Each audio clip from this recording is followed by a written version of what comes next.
திண்டுக்கல் ஸ்டைலில் ஒரு நாட்டுக்கோழி பிரியாணி செய்யலாமா?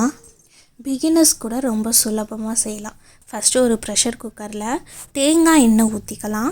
அது கூட நம்ம நல்ல நீளமாக கட் பண்ண பெரிய வெங்காயம் 3 வெங்காயம் சேர்த்துக்கலாம்.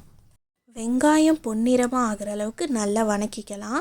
இந்த எண்ணெய் வெங்காயத்து கூடயே நம்ம பட்டை கிராம்புத்தூள் சேர்த்துக்கலாம். மொத்தம் நான் 3 ஸ்பூன் பட்டை கிராம்புத்தூள் சேர்க்க போகிறேன்.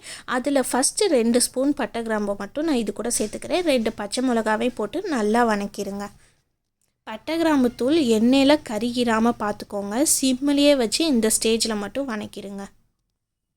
சின்ன வெங்காயம் 50, பூண்டு 50, இஞ்சி ஒரு 10 ரூபாய்க்கு வாங்கிக்கோங்க. இது 3ஐயும் நல்லா உரித்து ஒன்றாவே சேர்த்து அரைச்சி இது கூட அப்படியே நம்ம சேர்த்துக்கலாம்.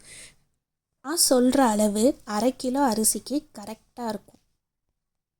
நல்ல பெரிய தக்காளியாக இருந்தால் 1 தக்காளி போதும். ஒருவேளை குட்டி தக்காளியாக இருந்துச்சுன்னா 2 தக்காளி சேர்த்துக்கோங்க. தக்காளி அதிகமாக சேர்க்க வேணாம். தக்காளி அதிகமாக சேர்த்தா நம்மளுக்கு அப்புறம் தக்காளி சோறு மாதிரி ஆயிடும். பிரியாணி செய்கிறப்ப எப்போவுமே தக்காளி அதிகமாக சேர்க்கக்கூடாது.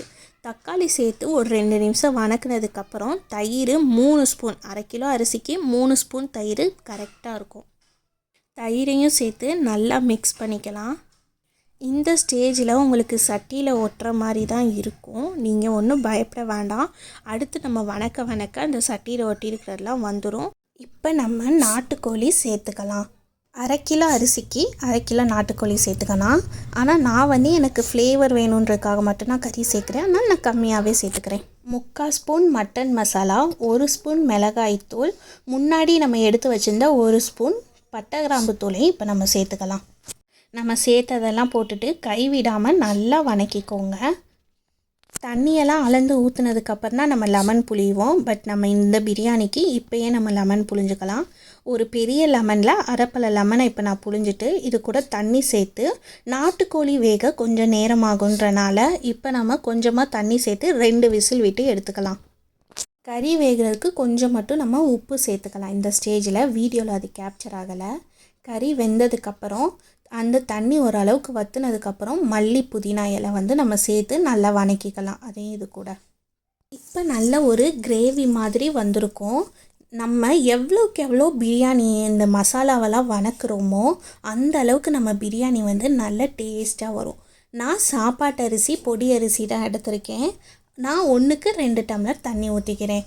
ஒருவேளை நீங்கள் சீரக சம்பா அரிசியில் செய்கிறீங்கன்னா 1க்கு 1.5 டம்ளர் தண்ணி ஊற்றிக்கோங்க. அப்படி இல்லாட்டி 1.25 டம்ளர் தண்ணி ஊற்றிக்கோங்க. நான் 2 டம்ளர் அரிசிக்கு 4 டம்ளர் தண்ணி ஊற்றிக்கிறேன். ஓரத்தில் ஒட்டி இருக்கிறது எல்லாத்தையும் எடுத்து அந்த தண்ணியில் விட்டுருங்க.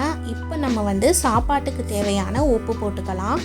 உப்பு பார்த்துட்டு போடுங்க. கம்மியாக இருந்தால் கூட அட்ஜஸ்ட் பண்ணிக்கலாம். பட் அதிகமாக இருந்துச்சுன்னா சுத்தமாக முடியாது. இந்த தண்ணியை நீங்கள் குடிச்சு பார்க்குறப்ப ஒரு கல் அதிகமாக இருக்கிற மாதிரி இருந்துச்சுன்னா சூப்பராக நம்மளுக்கு இருக்கும். ஏன்னா அரிசி போடுறப்ப ஒரு கல் அதிகமாக இருந்தால் தான் சாப்பாட்டோடு சேர்ந்து வர்றப்ப அந்த உப்பு கரெக்டாக இருக்கும். இந்த ஸ்டேஜில் உப்பு காரமெல்லாம் பார்த்ததுக்கப்புறம் நம்ம ஒரு 1/4 மணி நேரம் ஊற வச்சுருக்கிற அரிசியை சேர்த்துக்கலாம். தண்ணி இல்லாமல் நல்லா வடிகட்டின அரிசியை இப்போ நம்ம சேர்த்துக்கலாம். கடைசியாக நம்ம பிரியாணி திறக்கிறப்ப அப்படி ஒரு ஸ்மெல் வர்றதுக்கான ஒரு சீக்ரெட் டிப்ஸ் தான் நெய். லாஸ்ட்டாக 1 ஸ்பூன் நெய் சேர்த்துக்கோங்க. நம்ம ஆரம்பத்திலே நெய் சேர்க்கலை, நீங்கள் கவனிச்சிருந்தீங்கன்னா தெரியும். நெய் சேர்த்ததுக்கப்புறமா நம்ம குக்கர் மூடியை போட்டு விசில் வச்சுக்கலாம். 2 விசில் விடுங்க. 3ஆவது விசில் வர்றதுக்குள்ளே ஆஃப் பண்ணிடுங்க. அப்போதைக்கு நம்ம சிம்மில் வச்சுக்கலாம். இப்போ பார்த்துக்கிட்டு இருக்கிற வீடியோ உங்களுக்கு பிடிச்சிருந்துச்சுன்னா மறக்காமல் லைக் பண்ணி ஷேர் பண்ணி சப்ஸ்கிரைப் பண்ணுங்கள்.